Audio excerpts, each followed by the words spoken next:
नमस्कार दोस्तों, आज हम इस वीडियो में आपके साथ डिस्कस करेंगे लिक्विड कार्बोराइजिंग प्रोसेस के बारे में, जो एक सरफेस हीट ट्रीटमेंट प्रोसेस है, केस हार्डनिंग प्रोसेस है या सरफेस हार्डनिंग प्रोसेस है और कार्बोराइजिंग प्रोसेस का एक टाइप है।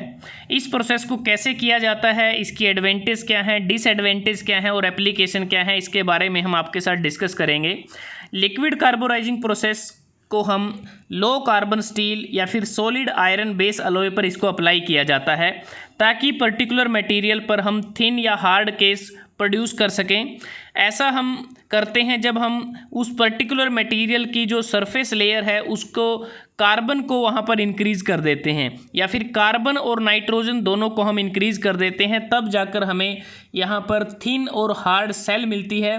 और इस पर्टिकुलर प्रोसेस के द्वारा जो हमें सेल मिलती है वो हार्डर होती है दूसरी कार्बोराइजिंग प्रोसेस से मिलने वाली लेयर से, जो दूसरी प्रोसेसेस होती हैं जैसे गैस कार्बोराइजिंग या पैक कार्बोराइजिंग उनके कंपैरिजन में। इस प्रोसेस को करने के लिए जो कार्बोराइजिंग मीडियम हम यूज़ करते हैं वो बेसिकली मोल्टन बाथ है, जो मिक्सचर होता है साइनाइड्स का, sodium cyanide, chloride, sodium chloride या फिर बेरियम क्लोराइड हो सकता है, कार्बोनेट्स, सोडियम कार्बोनेट। लेकिन इस प्रोसेस को करने से पहले हमें जो वर्कपीस जिसे हमें कार्बोराइज करना है उसको कंटामिनेंट से फ्री करना होगा।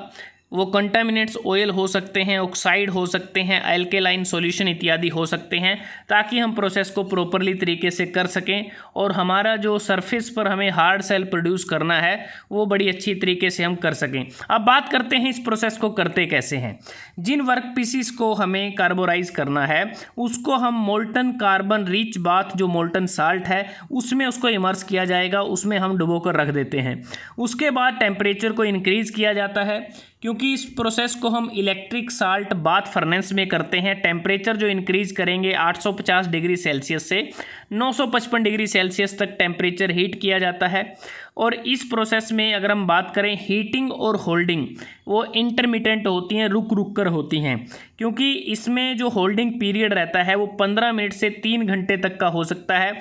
और इस प्रोसेस का जो होल्डिंग पीरियड है वो दूसरी कार्बोराइजिंग प्रोसेस के कंपैरिजन में अगर देखें उसमें काफ़ी कम है, क्योंकि दूसरी प्रोसेसेस में ज़्यादा टाइम लगता है।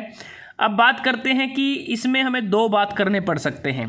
पहला तो हमने 850 डिग्री सेल्सियस से 955 डिग्री सेल्सियस पे किया।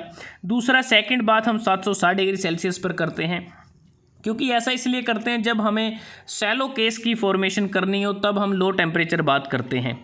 अब इस प्रोसेस के दौरान क्या होगा कि जब ये प्रोसेस हमारी चल रही होगी तो उस दौरान हमारा जो मटेरियल है उसमें कुछ एक प्रकार से वहाँ पर डिफ्यूज़न होगा, क्योंकि या तो जो कार्बन अलोन या फिर कार्बन और नाइट्रोजन ये उस बात से डिफ्यूज़ होंगे, किसमें, मेटल के अंदर, मटेरियल के अंदर डिफ्यूज़ हो जाएंगे।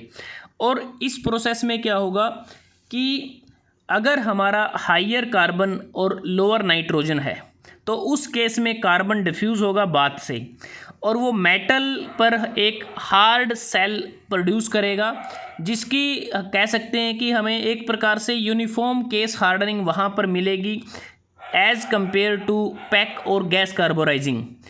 लेकिन जब हमारी रिक्वायरमेंट है कि हमें डीप पेनिट्रेशन हमें चाहिए, जो हमारा कार्बन या कार्बन नाइट्रोजन है वो ज़्यादा डीप हमारे जाएं, तो इस प्रोसेस के बाद हम करते हैं कि रैपिड क्विंचिंग की जाएगी। रैपिड क्विंचिंग इसलिए करते हैं कि जो कार्बन अलोन है या फिर कार्बन और नाइट्रोजन है उसको मटेरियल के सरफेस के अंदर उसको लॉक कर दिया जाए। और ये हमने बताया कि हायर कार्बन और लोअर नाइट्रोजन के केस में रहता है।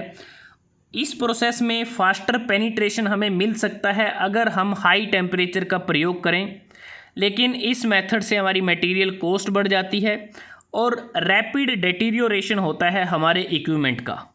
अब बात करते हैं कि जो लिक्विड कार्बोराइजिंग है इसको दो टेम्परेचर पर किया जाता है, एक है लो टेम्परेचर बाथ और दूसरा है हाई टेम्परेचर बाथ।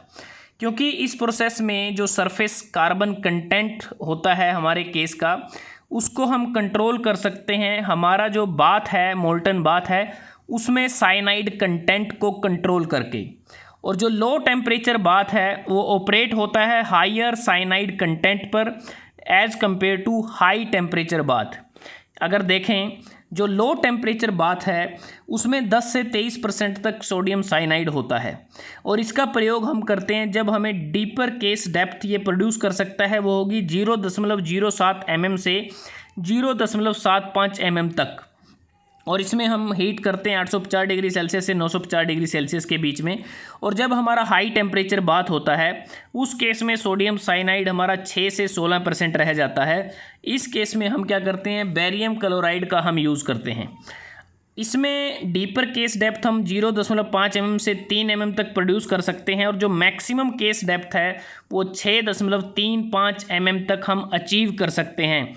और जो मोस्टली केस डेप्थ यूज़ की जाती है वो 1 mm से 2 mm के बीच में उसका यूज़ किया जाता है, जो हमें रैपिड क्विंचिंग या रैपिड डेवलपमेंट के कारण हमें मिलती है। और हीटिंग जो टेम्परेचर रहता है इस प्रोसेस में 900 डिग्री सेल्सियस से 955 डिग्री सेल्सियस के बीच में रहता है। अब बात करते हैं कि इसमें जो हमारा जो टेम्परेचर हम इंक्रीज़ करते हैं या इस प्रोसेस को करते हैं, इसको ऐसा इसलिए किया जाता है लिक्विड कार्बोराइजिंग को, क्योंकि इस प्रोसेस के द्वारा जो भी पार्ट हम कार्बोराइज करते हैं उनके डिस्टॉर्ट होने की जो अपॉर्चुनिटी है वो बहुत ही कम है। दूसरा, इस प्रोसेस में जो कार्बोराइजिंग जो एक्शन है वो मेनली डिपेंड करता है सोडियम साइनाइड और बेरियम जो साइनाइड है जो सप्लाई करते हैं कार्बन और नाइट्रोजन को, उस पर ये डिपेंड करता है। अब बात करते हैं कि इस प्रोसेस के एडवांटेज क्या हैं, डिसएडवांटेज क्या हैं और इसकी एप्लीकेशन क्या है। एडवांटेज की बात करते हैं तो इस प्रोसेस के दौरान यूनिफॉर्म और रैपिड हीट ट्रांसफ़र होता है, डिस्टोर्शन कम होता है, नेग्लिजिबल सरफेस ऑक्सीडेशन की जो कंपोनेंट्स होते हैं वो फ्री फ्रॉम ऑक्सीडेशन होते हैं, हाई यूनिफॉर्मिटी हमें मिलती है केस डेप्थ में और कार्बन कंटेंट में। और इसके बावजूद इसकी कुछ डिसएडवांटेज हैं, जैसे कि अगर हम बात करते हैं सोडियम साइनाइड एक खतरनाक कह सकते हैं एक जहरीला पदार्थ हमारे है, इसलिए हम बात करें कि हमें प्रॉपर केयर रखनी पड़ेगी जब इसको स्टोर करेंगे या फिर जब इसको डिस्पोजल करेंगे, तो उस दौरान हमें काफ़ी सारी सावधानी बरतने की ज़रूरत है। और कार्बोराइजिंग जो साल्ट है उसकी कॉस्ट भी ज़्यादा है और जो साल्ट स्टिक होती हैं जो कंपोनेंट्स के साथ होती हैं उसको हमें रिमूव करना पड़ेगा, जब वॉश करते हैं वॉशिंग के दौरान उनको रिमूव करना पड़ेगा।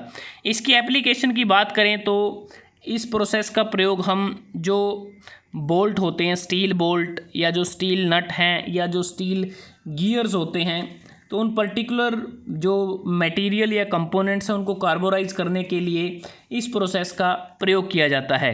एक इम्पोर्टेंट पॉइंट ये है कि जो लिक्विड कार्बोराइजिंग प्रोसेस है उसका जो साइकिल टाइम है दूसरी कार्बोराइजिंग प्रोसेस जैसे पैक कार्बोराइजिंग है, गैस कार्बोराइजिंग है, उनके कंपैरिजन में इसका जो साइकिल टाइम है वो भी कम है, शॉर्टर है। तो दोस्तों आज हमने इस वीडियो में आपके साथ डिस्कस किया लिक्विड कार्बोराइजिंग प्रोसेस के बारे में, जो एक सरफेस हीट ट्रीटमेंट प्रोसेस है, केस हार्डनिंग प्रोसेस है और कार्बोराइजिंग प्रोसेस का एक टाइप है। अगर आपको ये वीडियो अच्छा लगा आप इसको लाइक कर सकते हैं, शेयर कर सकते हैं अपने दोस्तों के साथ, स्टूडेंट्स के साथ, और चैनल को सब्सक्राइब करना ना भूलें। जल्दी हाजिर होते हैं एक नए वीडियो के साथ, तब तक के लिए धन्यवाद। आपका दिन शुभ रहे।